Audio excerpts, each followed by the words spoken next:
bonjour à vous tous.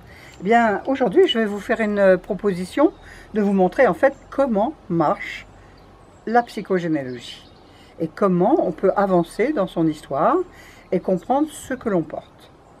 Alors, déjà juste pour commencer, qu'est-ce que la psychogénéalogie? C'est un alliage entre la psychologie et la généalogie.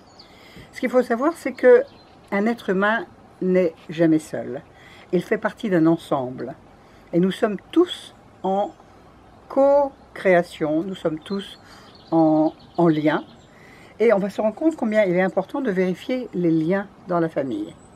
On verra d'ailleurs que dans les constellations familiales, ce sont les liens qui ont été douloureux qui créent toutes nos problématiques de vie.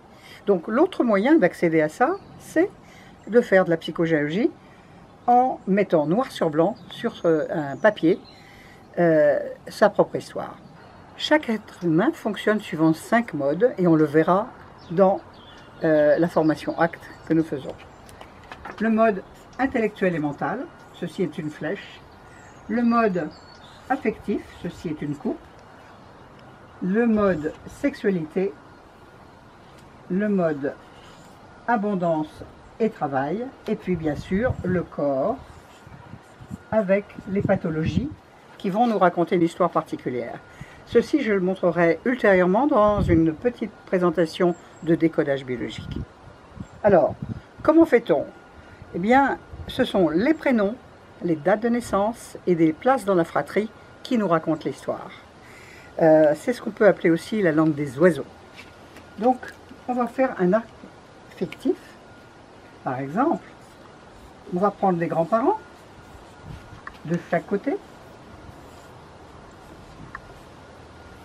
Je vais prendre un prénom, par exemple René. Je vais prendre Marguerite. Ici de l'autre côté, on va mettre Claude et Juliette. Voilà.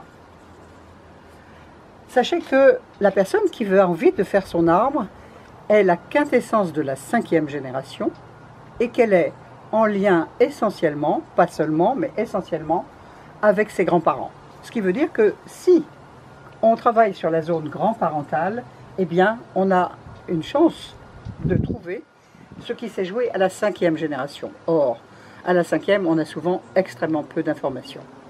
Donc, nous mettons les grands-parents, puis nous allons mettre les parents, que l'on va appeler, par exemple, Fabrice, Dominique, voilà. Et puis la génération de la personne qui consulte. Et là, nous allons mettre par exemple 3 filles que l'on va appeler Virginie, Nathalie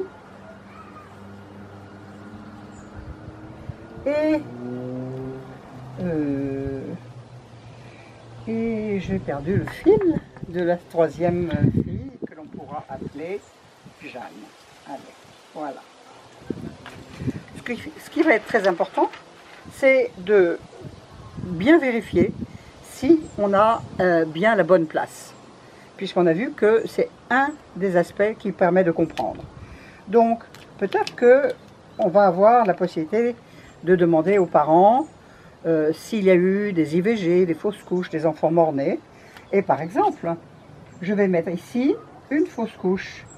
Ce qui veut dire que Virginie est bien numéro 1, mais que Nathalie n'est pas numéro 2, mais elle est numéro 3 puisqu'il y a une fausse couche, et que donc Jeanne est numéro 4. C'est extrêmement important. Il faut mettre une place dans l'univers pour l'enfant qui n'est pas venu, car beaucoup de conséquences vont avoir lieu chez la personne qui est juste derrière. Et entre autres, on voit bien que Nathalie raconte la mémoire de cet enfant qui n'est pas né. Nathalie, c'est la naissance. Bien. Donc, on va mettre particulièrement, si on considère que c'est Nathalie qui fait son arbre, voilà. On sait, parce qu'on sait très très bien qu'un enfant, dans sa fratrie, n'a pas du tout le même ressenti et n'a pas non plus la même histoire, parce que justement, pas le même prénom, pas la même place, pas la même date. Ça veut aussi dire que la famille ne vivait pas forcément les mêmes choses quand il est né. Vous avez bien entendu, ce qui est important, c'est le ressenti. Car on peut vivre dans la même famille, être élevé de la même manière, mais chaque enfant est totalement particulier par rapport à son ressenti. Et on verra qu'en décodage biologique, le ressenti est extrêmement important. Donc, en généalogie, on va regarder cela. Par exemple, si Fabrice, le père, a 2 frères, on va mettre Jean et Jacques. Voilà, c'est les avantages de l'extérieur. Eh bien, il y a une légèreté dans notre arbre. Eh bien, ici, nous voyons qu'il y a 3 garçons. Alors là, c'est moins léger ce que je vais vous raconter. Car lorsqu'il y a 3 garçons, on peut supposer qu'il y a une problématique avec la sexualité et entre autres qu'une femme a été abusée.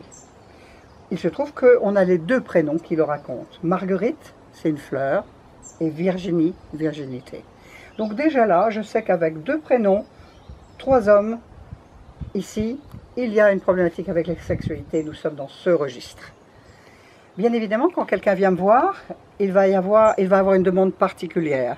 Et on ira regarder l'arbre de manière tout à fait particulière par rapport à sa demande.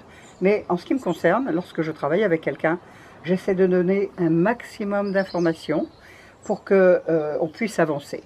Mon but, ce n'est absolument pas de garder quelqu'un pendant très longtemps. C'est juste de pouvoir libérer le plus rapidement possible. Alors, bien sûr, je pourrais vous parler de beaucoup d'autres choses. C'est juste vous montrer comment ça fonctionne.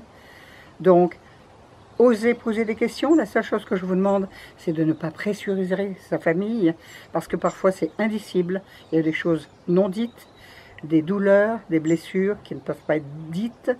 Mais si de cœur à cœur, vous allez demander à votre famille, vous aurez les informations.